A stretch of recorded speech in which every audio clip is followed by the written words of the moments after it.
Hello, welcome. My name is Yohannes Abate. I'm a professor of physics here at the University of Georgia. And my guest today is Professor Eric Betzig, the 2014 Nobel Laureate in Chemistry. Eric, it's such a wonderful privilege to sit with you and have this conversation. And welcome to Georgia. Well, thank you very much. I'm happy to be here, and you were very persistent in getting me here, and I appreciate that. And I know, with all the busy schedule, but I'm excited about our time here. So I want to begin with, so to speak, before the beginning, the 80s. Okay. It's a beautiful time for science. As you remember, in 81, the space shuttle Columbia was launched. And what else? We have STM won the Nobel Prize in 85, and you were, more importantly, you were at Cornell doing graduate school.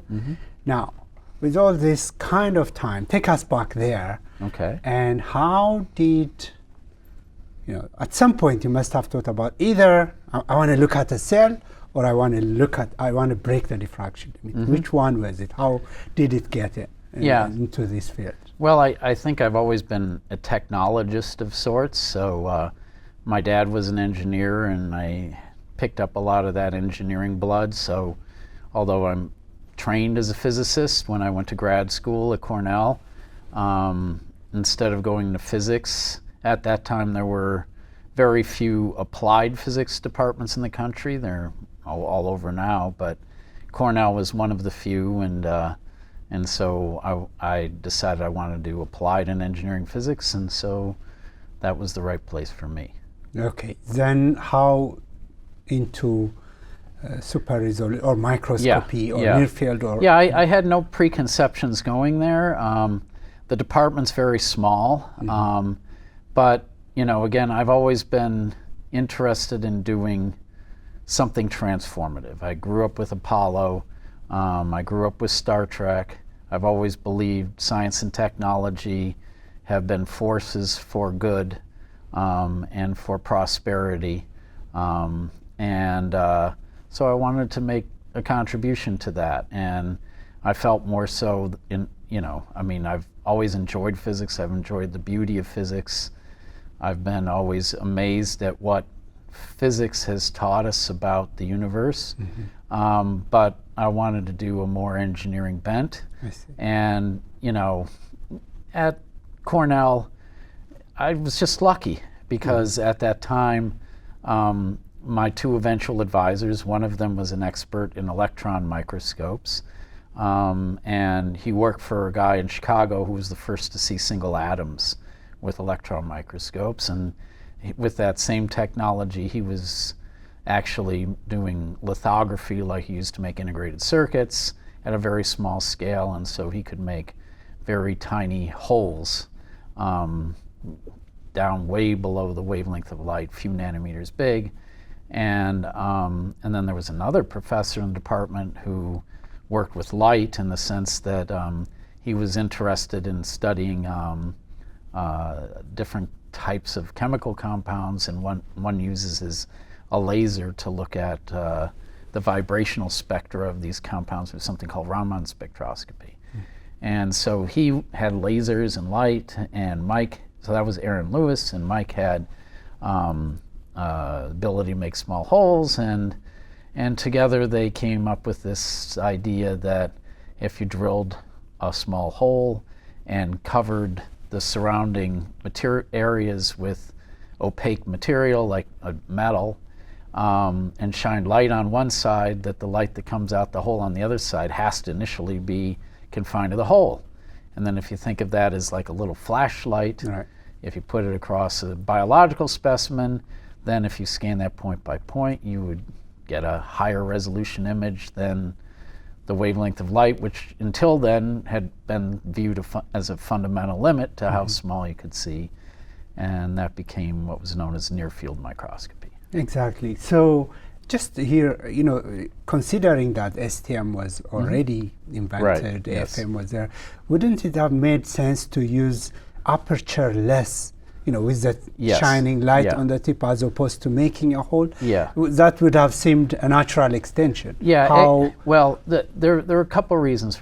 First, I'd make a few amendments to what you said. The first Okay. is that actually Aaron and Mike's idea came to them in '79. Oh, The wow. tunneling microscope came in '81. I see. So it was actually before that. Okay. In fact, the idea for many different people have come up with the concept over time. The earliest one goes back to the 1920s. Right. So it's something people have thought of over and over again. Mm-hmm. As terms of whether you want to illuminate a tip from outside or inside, Yeah. our dream was always biology. Okay. Okay. I see. And the problem is that biological samples do not like to have a lot of light on them. Right. And no matter how you do near field, the signal you get is really small.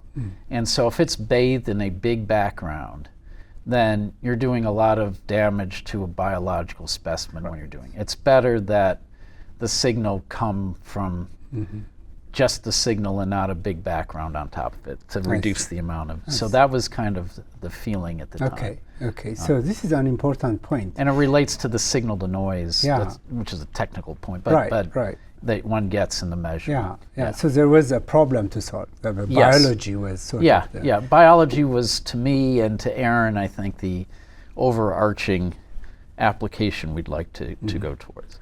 So then you built one of those microscopes. Was Yes. that the first, or was it sort of kind of functioning? There were a couple generations for us. So first there was a senior graduate student above me, Alec Hartunian, and so he was working on this project when I joined, and one of the big problems we had at the time was that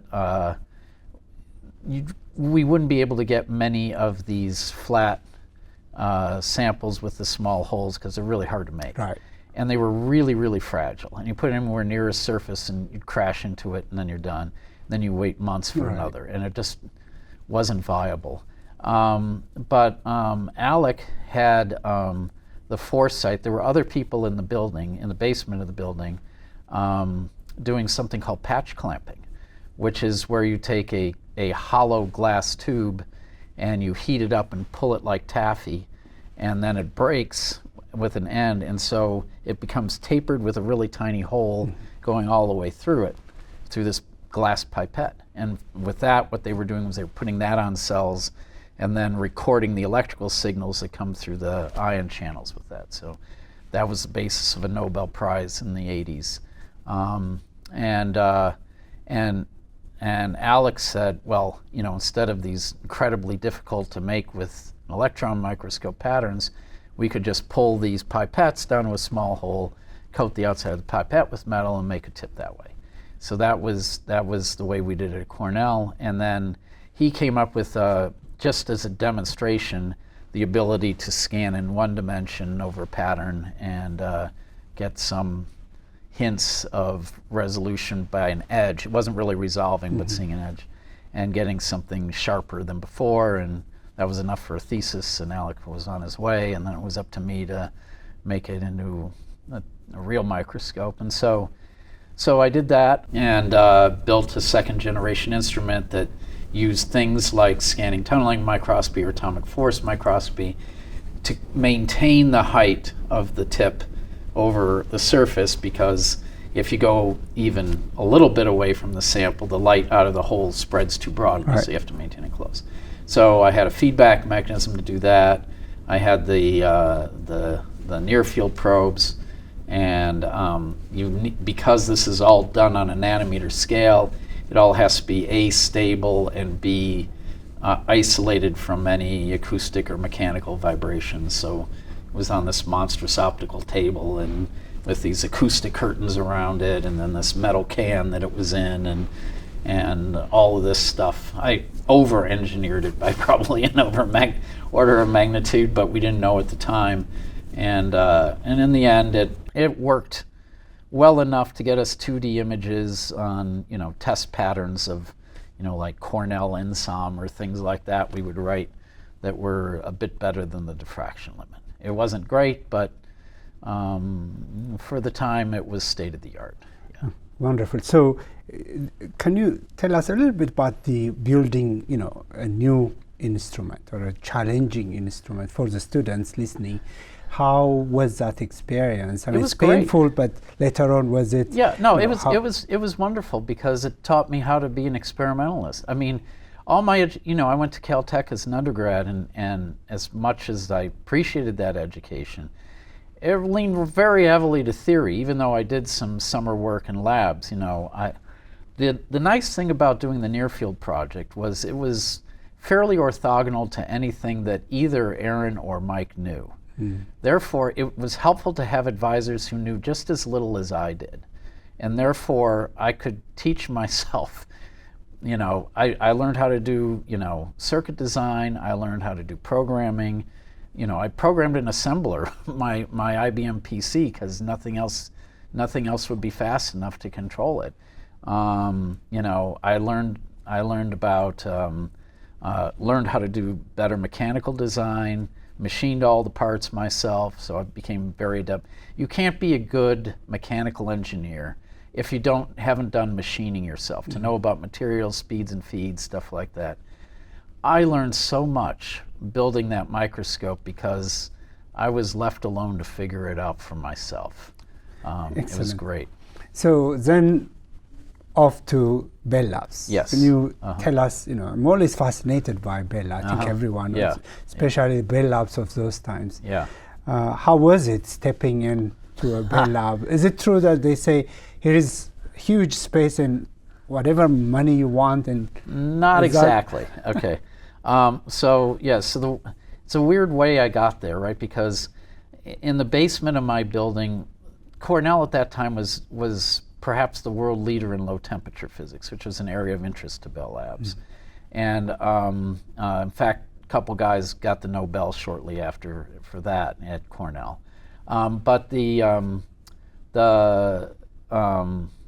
So Bell wasn't even really on my radar screen. I hadn't really thought deeply about where I wanted to go afterwards, except that I didn't want to go in academia. And in fact, my research was partially supported by IBM, so I thought that was IBM Watson would possibly be where I would end up.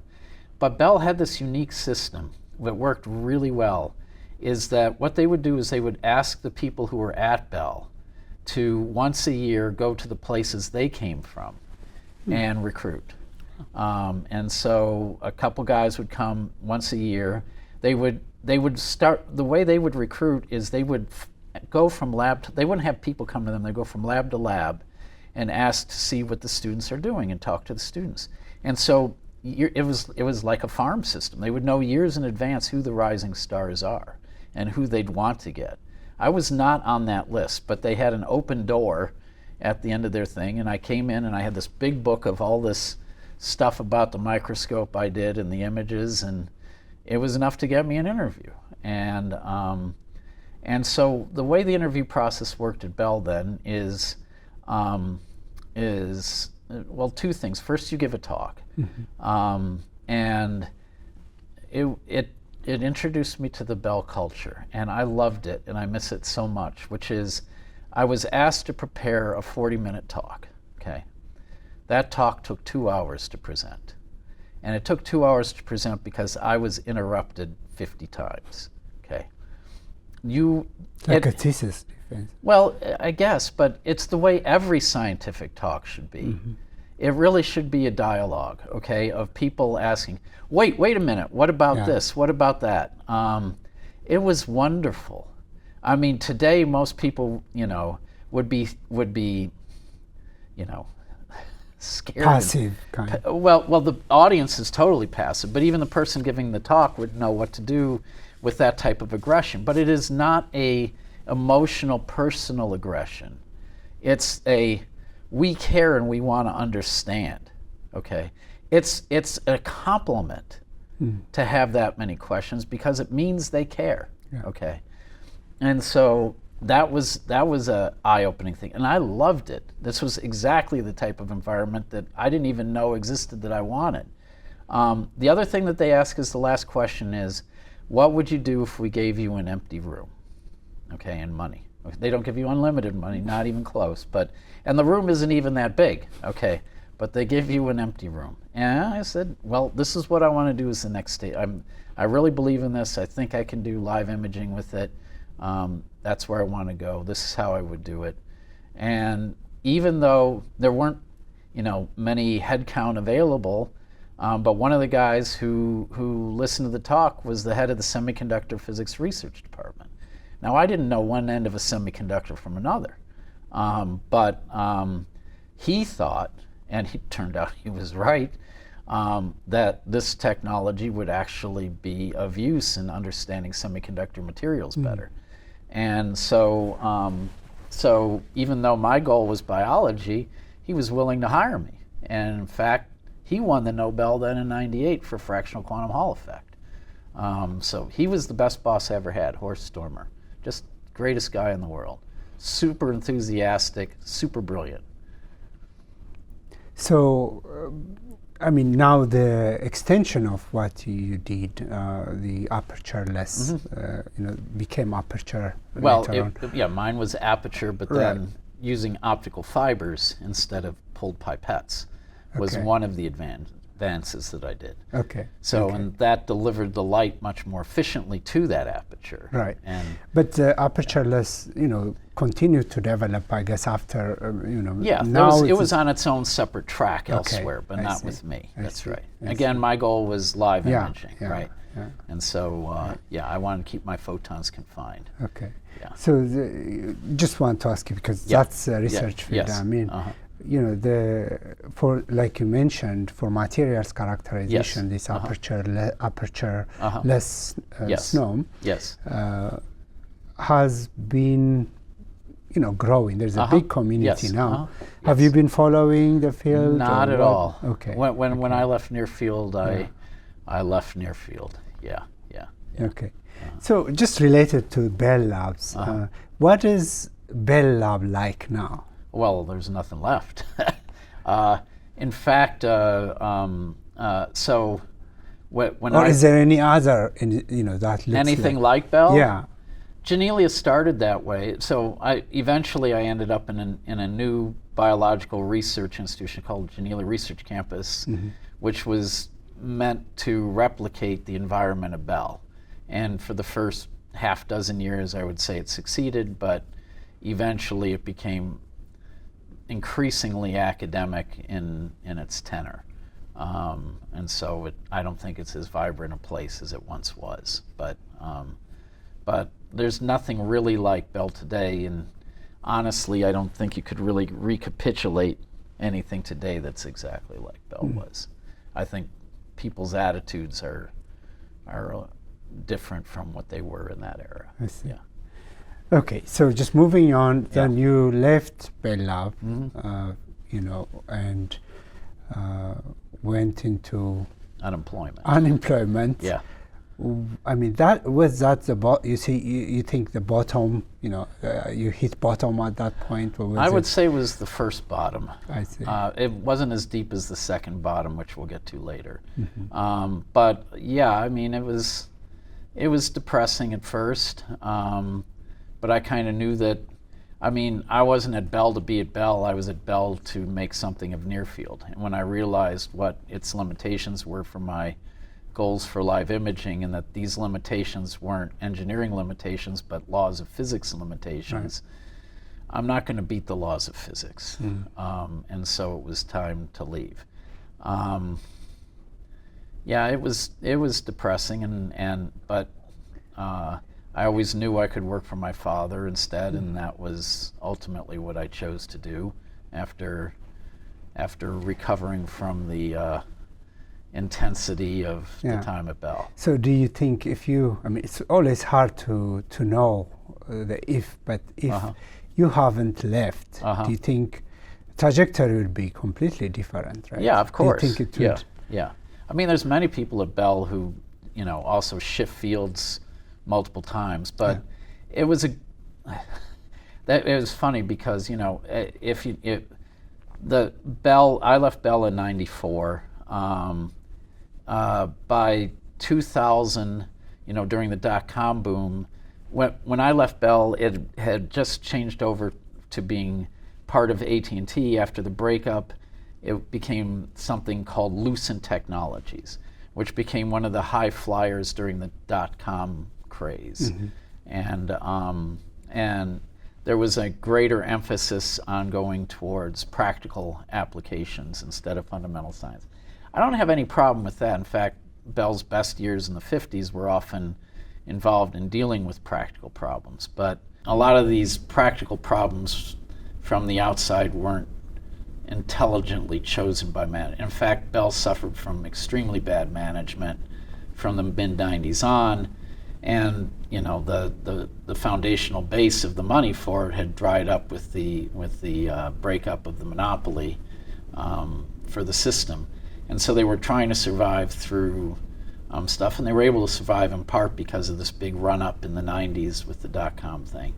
But if I had stayed with Bell, I would probably have been pushed more in towards these practical directions. Not that that's necessarily bad, but I would have faced the same end that everybody else faced when the dot-com bubble burst, and then there was a huge exodus, and Bell was never the same after that. So, yeah.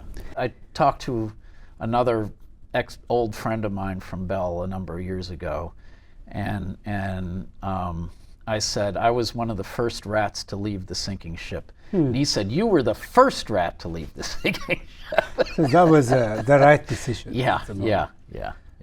Okay, so just going back into those unemployed days, you came across. You went through that, overcome all of that. You won the Nobel Prize, and now.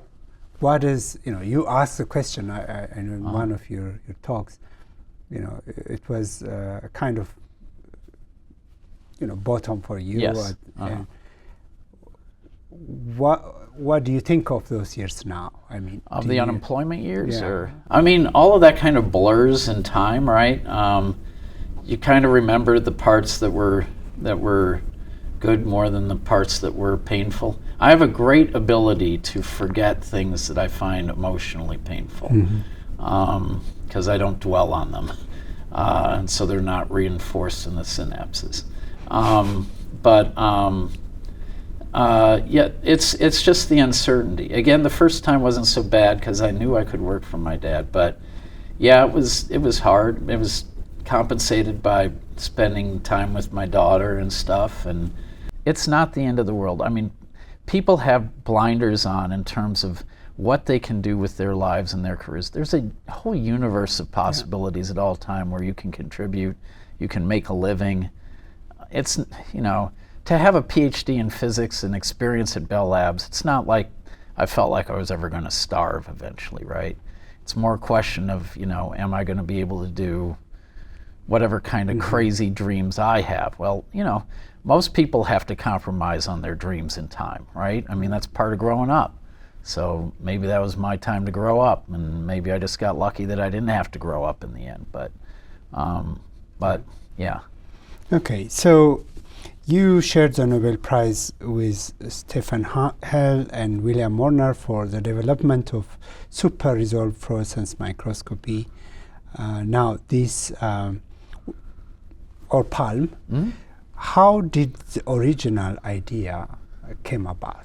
That's again, it was kind of in two stages. The first was in the first round of unemployment, and so when I was at Bell, I did an experiment with my friend Harold Hess, in which we looked at glowing points of lights in the semiconductor.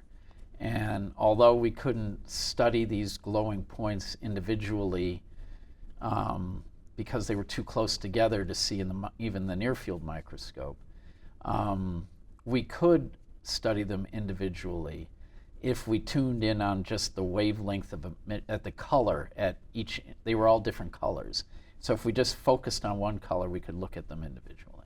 So that was one important idea, and the other important idea was when I was looking at single molecules with my near field microscope and saw that even though I could see a single molecule smaller than the diffraction limit, I could do even better by telling you where that molecule was within the blob that I was seeing by just pointing to the center, so to speak. So the idea, for the idea that I pitched when I was unemployed, I was pushing my daughter in a stroller and I realized, hey, there would be a way to, without having to work in the near field, to be able to get super resolution if you're doing glowing molecules or glowing whatevers. And the idea would be that you would have a number of them that are glowing in different colors or in some other way, whether it's polarization or blinking or whatever, that they're different from one another. Right. So you can tell one type from another.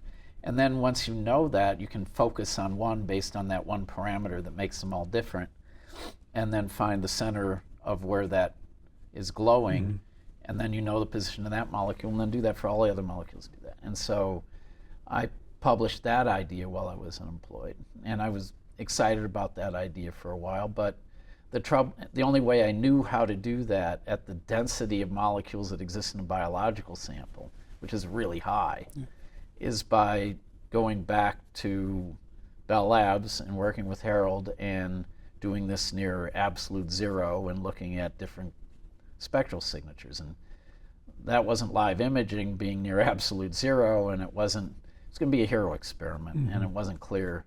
And so I wasn't enthused enough to pursue that idea at that time. And then it was, again, later on when, in my second round of unemployment, that we heard that there was a new type of glowing molecule that you could turn on and off. There's a big gap, though, 10 years. 10 years. Yeah, that's a very interesting thing I want to ask you, actually, because first, so you had this desire to image biology. Yes. So do you think that, having a question and then connecting the dots? Yes. I'm trying to see how the idea sort of emerged. Yeah, it was always a dream, and that idea could get so far, first near field and then with this concept, but again, there were pieces of the puzzle missing, right? But I consider myself an inventor more than anything else, right? And any inventor or any engineer, or I think any good scientist, has a number of half-baked problems in their head at any given time that they kind of keep. Things that have been sort of half worked out but aren't fully there yet. And so, you're working on those problems in your subconscious over time and thinking long, and everything that you touch in your subsequent life after that is grist for the mill of your subconscious, right? And it's sort of thinking, how might this new thing I just learned about bear on any one of the half dozen problems I've got in my head, right? This is very, very, very interesting. So just moving a little forward, Eric, so you then built this microscope with Harold Hess in his living room. Very fascinating story. Now, this is not really, this is not just a coincidence, right? You were ready for it. Yeah. So, luck favors the prepared mind. So can you tell us a little bit about this? Because it's not, one thing should be clear for the audiences. It's incredibly difficult to build something like that in a well-furnished lab. Right? It's really simple. We were lucky. A lot of things we would not be able to do in a living room, but this was simple enough you could do in a living room. But in terms of the luck favors the prepared mind, I just want to say something about that. It's absolutely true. So again, there's a talk from an old Bell Labs guy I like called "You and Your Research," and one of the things he says in about that Pasteur quote is that luck determines what you do, but hard work determines whether you're successful, right? So the fact that you're going to be successful is not luck. What you're successful at is luck. Hard work determines success. Very exciting. The luck determines what you're successful at. Absolutely. So in many talks you mentioned in the Nobel talk as well, Harold Hess. Yes. You must have had huge influence on you. Oh, you bet. Can you tell us a little Oh, bit huge. about, I mean, you know. in what sense? In many senses. I mean, Harold was, you know, Harold came to Bell, I think, 3 years before I did. He's just missed out on 2 Nobel Prizes, and impacted a third, in that he was the person who proposed and demonstrated this concept of evaporative cooling while as a postdoc, which eventually led to Bose-Einstein condensation and the Nobel that went to that. And then for super resolution, he was my partner in crime for that, and unfortunately didn't share that award either. You know, when I came into Bell, everybody who goes into Bell feels like they're on probation, and they feel like they don't belong in a place with that much history. And, you know, Harold was also in Horst's department, and we were doing similar things because he's doing scanning tunneling microscopy, I'm doing near field microscopy, they're both involved probes going close on surfaces. But more so, we're both Midwestern guys, grew up under similar circumstances, both played tennis. It was like, you know, finding my long lost brother, okay? So, yeah, we worked together, ate together, played tennis together. Our minds are just different enough to be interesting, but similar enough. And we're both highly competitive. So when we work together, it's like one of us opens his mouth to suggest an idea, and the other guy said, "Shit, I was just about to say that." And so it's always this kind of, the best collaboration is always 2 people. 3 people, it's politics. 2 people, it's a friendly competition. So 2 is a very stable and good number.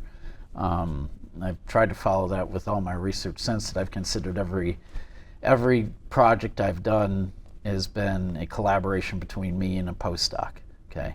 And it's different from the project that this postdoc has. That's a collaboration between me and that postdoc, right? Right. But and that's been a very effective model.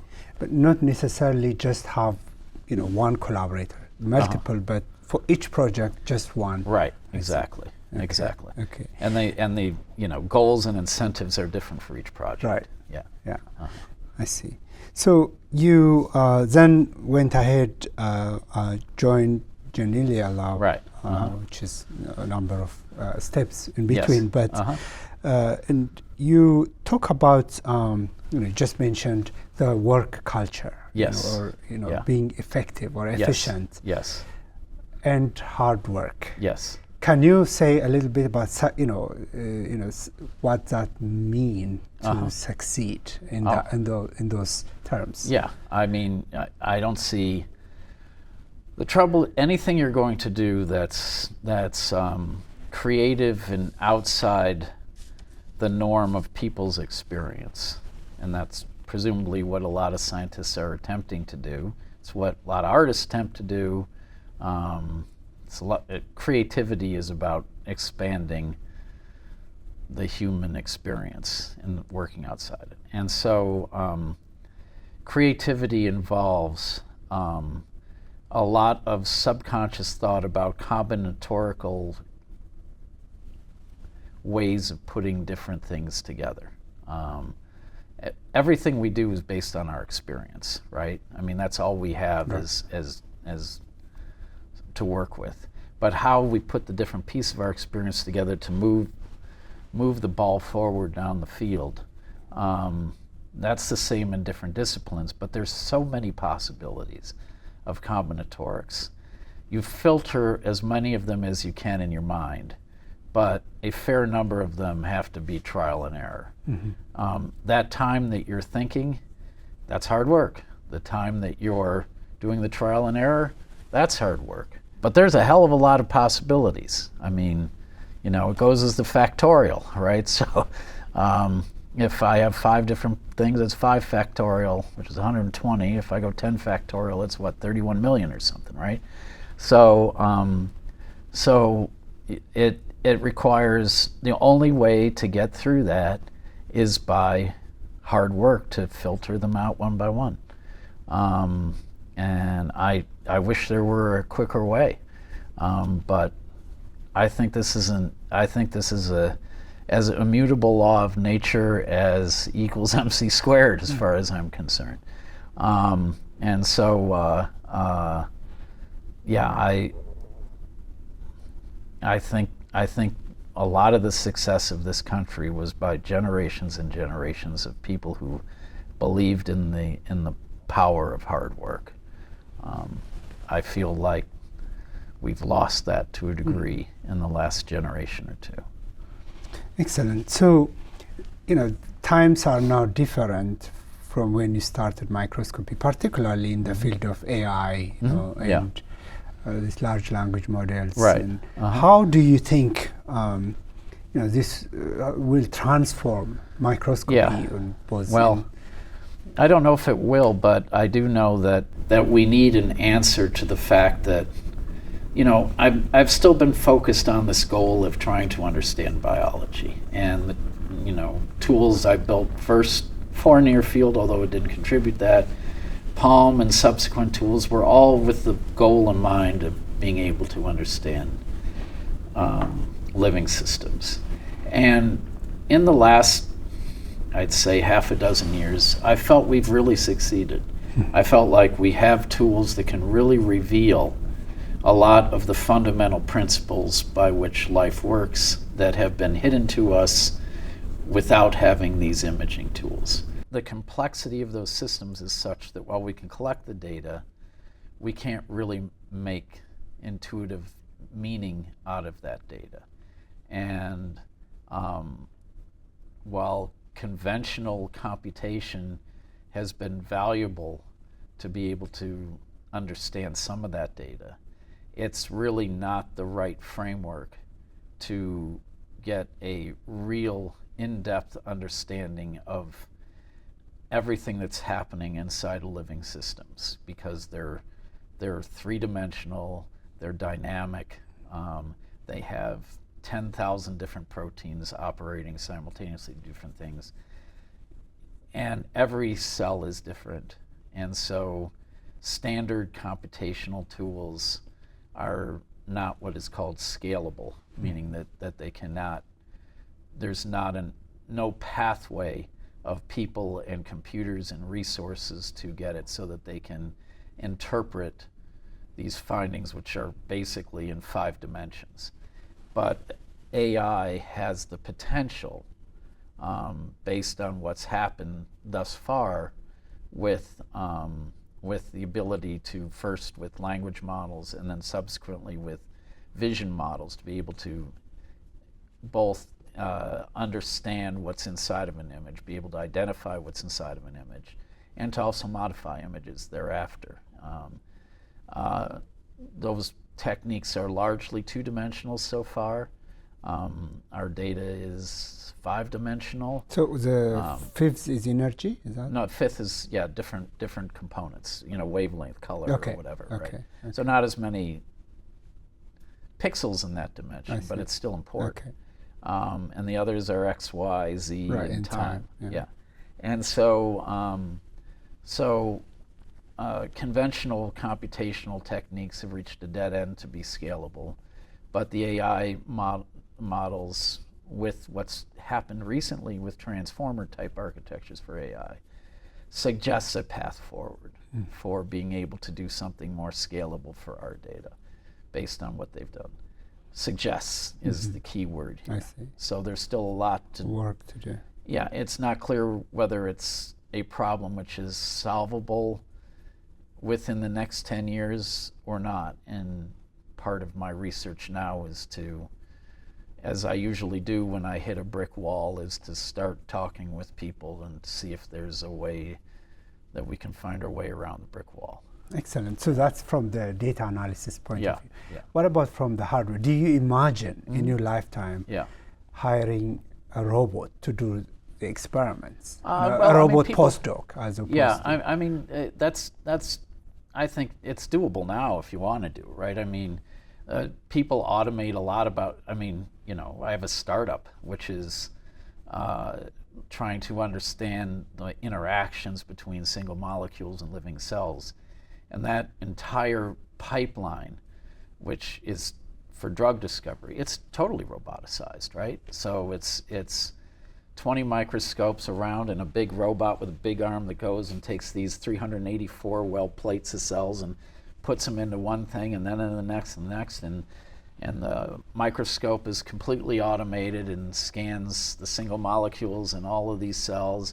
All that data is taken and reduced with no human thought involved throughout that entire process until the final results come out of that. But this is putting together. But I mean, just hiring, just like you hire a postdoc now. Yes. Hiring an AI, sort of to do the whole thing. To do what's the whole thing in this?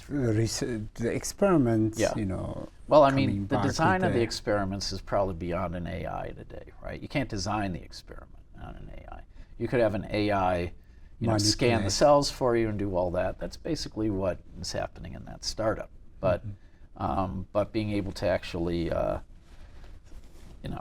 what types of things we should look at, or what you should look for, still in the end, that's coming from humans driving the bus. So postdocs will not be replaced by AI anytime soon? No, I don't think so. I don't think so. Okay. Yeah. So what about these large language models requiring so much energy to train? Yes. Yeah. So what about the energy problem? Yeah. Well, that's certainly something to consider. And for example, where Genelia is on the East Coast, when I first came there, it was all horse farms and vineyards. It's now all data centers. It's the #1 place in the world for where all this stuff for internet and for computation and cloud computing occurs. They had to build extra power plants to be able to run this, but the whole thing looks lumpy from the air with all these windowless gigantic data centers, right? So I think in the end those things will eventually become dinosaurs. I mean, NVIDIA just had their big once a year road show or tour or whatever you call it. And their newest generation of GPUs, they say, is 25x more energy efficient per compute, right? Well, 25x is a pretty big deal, right? Considering how many gigawatts of energy is now being devoted to this stuff, and absolutely essential, because some people in the AI business talk about this hyper exponential growth of AI. Well, you can talk hyper exponential about your platform all you want, but eventually you're going to run out of energy and you're going to run out of silicon. Yeah.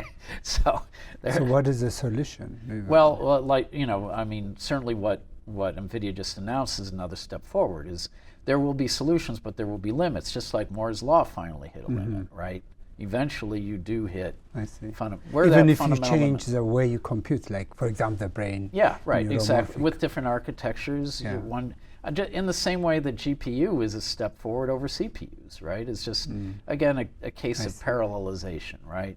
And that's a pretty trivial case, but one can certainly imagine, inspired by the brain, other architectures that might push computing way beyond what we're doing now. But this is a pretty capable computer. Right. There's a lot going on in that computer, and I think where we are now is not even in the same Where are galaxy. we, Eric? So you're the right person to ask I'm not this the right question. person. I don't know anything about AI. But you look the brain. Yeah, you image things. My wife would laugh at you if you ever said I knew something about the brain, because she's a neuroscientist. From a high resolution imaging point of view. Yeah. Okay. Yeah. So is that does that push the frontier of knowing? I think certainly having all the tools we have computationally and imaging have increased our knowledge of what's happening in the brain. No doubt about it. But at the same time, it's really, really complex. We can't reverse engineer a cell. We're a long way from reverse engineering even an insect brain. Although, like Genelia just published some paper based on having the connectome, thanks to Harold's microscopes, the connections of all the neurons in a fly brain, and then analyzing that and figuring out certain connections, how they can say that we can mimic the behavior of a fly based on this. So there's attempts now happening at that because they have some data finally to do that. But my guess is, again, is that these are very rudimentary mimics of what's actually happening, right? Because you don't have all the information. I see. So, Eric, who inspires you? Elon Musk, number one. Yeah. Really? Oh, absolutely. Yeah. Yeah. I mean, you know, with my dad's company, I tried to make a machine tool that would hopefully help revitalize the American auto industry. I failed miserably, and I worked as hard as I've ever worked on a project as I did on that one. He's created the only U.S. profitable electrical vehicle company. There's BVD in China. Who knows whether they're really profitable or not? But that alone would be enough for anybody's lifetime resume. But to take an incredibly static and dying industry like space transportation and revolutionizing it to a level that will make what we did at Apollo look primitive by comparison is absolutely astonishing. And you throw on top of that PayPal and Neuralink and X and... Oh, what about Neuralink? What do you think of? I've seen that type of demonstration, like what was shown the other day with the paraplegic who has the implant. Yeah. I mean, it's a good application. It's not anything that hasn't been done on primates previously. Okay, so it isn't necessarily, you know, it's done on a human. Okay, but it's not at all really surprising to me to get to that level. To get to a much bigger level, making that guy walk and doing things like that, that would be something, and getting to the point of, you know, true telepathy, talking by the mind between people. I think that's still quite a ways away. Yeah. Yeah. Wonderful. So, you know, now what is the next frontier in microscopy? Now the super resolution is really almost, you know, it's a mature technique in biology as well as in condensed matter physics or material science. Yeah. Again, we're going to come back full circle to a previous question, which is, look, there are always ways of improving microscopes, but by far the biggest need is the ability to make sense of the data the microscopes we have today produce. I would love if all I had to do was go back in the lab and figure out a new and better microscope. But given that my microscopes are geared towards the life sciences and having an appreciation for the complexity of that problem, I know that even if I could get a microscope today that had molecular resolution anywhere I wanted in a living organism and study that dynamically for as long as I wanted, it wouldn't do me any good, because the microscopes I have right now, although not as good as that, aren't doing me any good because the data they produce is phenomenal and my ability to understand it is minimal. And so having even more data at better resolution in space and time and everything else is just going to compound that problem even further. So dealing with the data is the immediate problem to fix. Getting even better microscopes, to me, is secondary to that. So in one of your talks you said, I realized the limitations of near field in '94, and I realized the limitations of super resolution in 2008. And at each time you quit. Yes. And then you move on to a better. Yeah. So how do we decide because there's a tendency to stay, you know, this is my baby. That's the best question. That's the best question. I was talking about that one with the students at lunch, right? Is that you're taught, if there's one lesson that you get out of getting a PhD, it's perseverance, right? Right. Is to see it all the way through, 5 or 6 years effort, get your thesis, get it done. And so one thing academia is good at is burning into your brain this idea of perseverance. And so what do you do when that goes counter to reality and you hit a brick wall with your perseverance? Right. It depends. You know, there are several things. I've given up on many things in my life. You know, I mean, you know, near field was the first. That one was an easier one because I knew what my goal was.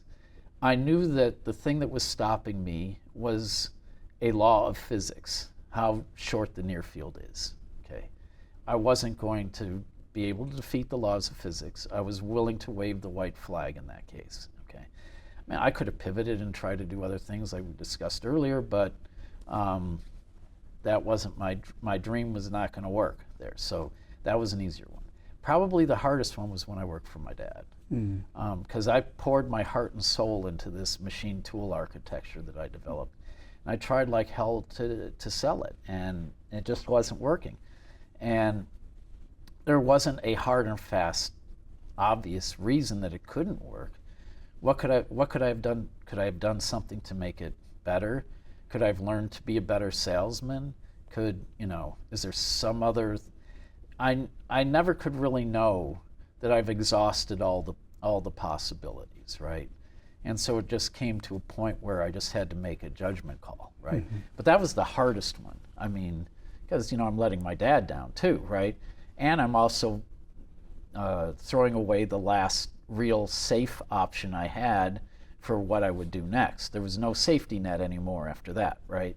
So also the near field one was easier because I had that company to work for as a safety net, but that's gone. So that was hard. That was really hard. So that's. But you did it anyway. I did it anyway, yeah, because I really, again, I got burned out. I mean, I just worked insanely hard again, and I can do that for 6 years or so, but at some point I have to, my physical health starts to go too, right? And so, it was time to figure out something new. And all the ones since that, leaving sort of most of the palm work behind, and getting frustrated with lattice light sheet because we can't go into multicellular specimens, and getting frustrated with it now because we don't have the data stuff. So I feel like failure is an important part of the process to reopen your eyes into reassess whether I can push the needle forward here or whether I have to pivot. And so I embrace failure to that degree, right? Because it's an opportunity to find something different and. But isn't there like a very blurred line between, thinking failure versus, I can overcome this if I stay longer? Yeah, right, absolutely. So yeah, but again, you look at where things are, and like PALM, right, or single molecule techniques, right? It just becomes fairly obvious once you've been doing. At first, you think, "Wow, this is really cool." And then you realize that, single molecule, you got to throw a lot of light on it. That's not great for living systems. You got to look at them one at a time. That's not great for the speed, and these things, and the living systems are moving. And so again, you build up this pros and cons list after a while, and the cons list starts to get longer, and you realize, I've done what I can under these limits, right? And then it's time to make a decision. Maybe I can address some of these limits if I give up a little bit of this. And then you realize that, come to think of it, my entire field is so hyper-focused on the idea of resolution that that they're marching away from all of this opportunity that's elsewhere in the microscopy space. Hooray! That's a completely wide open field for me. Right? And that's the way I viewed moving on to doing the lattice light sheet, is that there was an opportunity for me. Nobody was working there. It's my playground. Great. Yeah, that's wonderful. So just last month, right, you and your friend Harold Hess were inducted into the National Inventors Hall of Fame. Okay, so here is a question for you. Yeah. Compared to Taylor Swift, how famous are you? Or in the whole of My daughter keeps bitching because all her classmates talk about nothing but Taylor Swift, and she wants nothing to do with Taylor So Swift. what do you think that is? I mean, the sciences are less Yeah, that's up. fine, and that's human nature, right? I mean, you know, we're primates who are first geared about the things we've been evolutionarily geared to value, right? And Right. attractiveness and you know, Sort of. the music and Right. things like that are part of our evolutionary heritage, right? So I'm perfectly happy to let Taylor Swift carry the ball and keep me in obscurity. So Okay, Eric. So looking back from childhood through adolescence to adulthood, in your view, what are the main things that contributed to your, success? yeah. You know, Well, all the way. We've mentioned it many times, hard work. I firmly believe in the value of hard work. I don't think you can really, I'll bet you, maybe not now, I don't know, but I'll bet you at one time or another that Taylor Swift has worked her butt off to get where she is, okay? And almost anybody who's anybody has gotten there through hard work, with a few exceptions, but very few. I really feel my superpower has been a willingness to not care what other people think of me. I think, I think a lot of academics fall into a natural path of going through school, a PhD, and then academia, in part because of expectations that they're bright. They feel like this is a stamp of approval that they've made it to a professorship or whatever. I don't really care about those labels. And time again, I just feel like, not playing things safe. I think playing things safe is the ultimate risk, because we're here for a very short period of time, each one of us. I have very few years left myself, and my best years are probably behind me because I can feel my intellect slowing down, and it seems like a real waste not to try to make the most of the years that you have. And the best guide you have is your own conscience as to how to work your way through life. And people will give you advice. It's important to listen to advice, but you have to filter it through your own desires and not just desires, but also guided by a belief of what you want to leave, what you want to do to impact the world, what you want to do to make things better, to pay back for all of the people who are, putting food on your table, or keeping the electricity going on in this building, or paying the taxes that allow you to have your grants. You have a responsibility to all of those people. And so I like to think in terms of those terms, in terms of part of what gets me out of bed is the idea that I'm not done paying my dues, and I still have dues to pay for the time I'm here.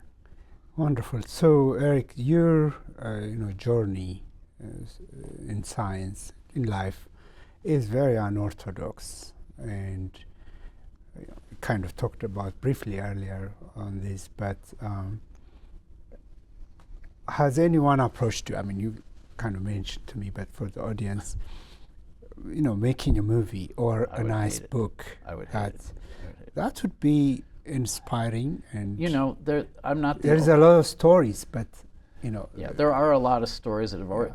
first off, you know, I've told my story so many times I'm completely sick of telling it.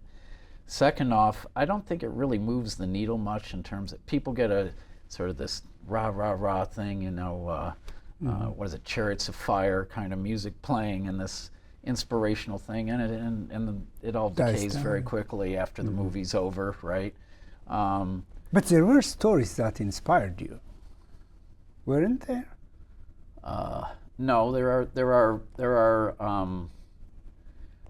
I've been inspired by fiction, science fiction, but not about stories about individuals, but kind of more the overall what science and technology can mean, right?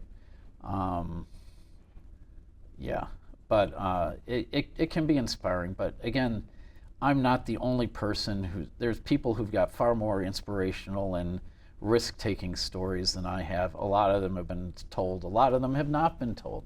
A lot of Nobel laureates, like Barry Masters, won the Nobel because everybody thought ulcers were caused by acid in the stomach.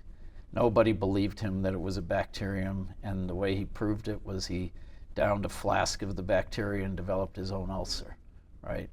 I mean, that's inspiring, right? So, there's a lot of stories like that.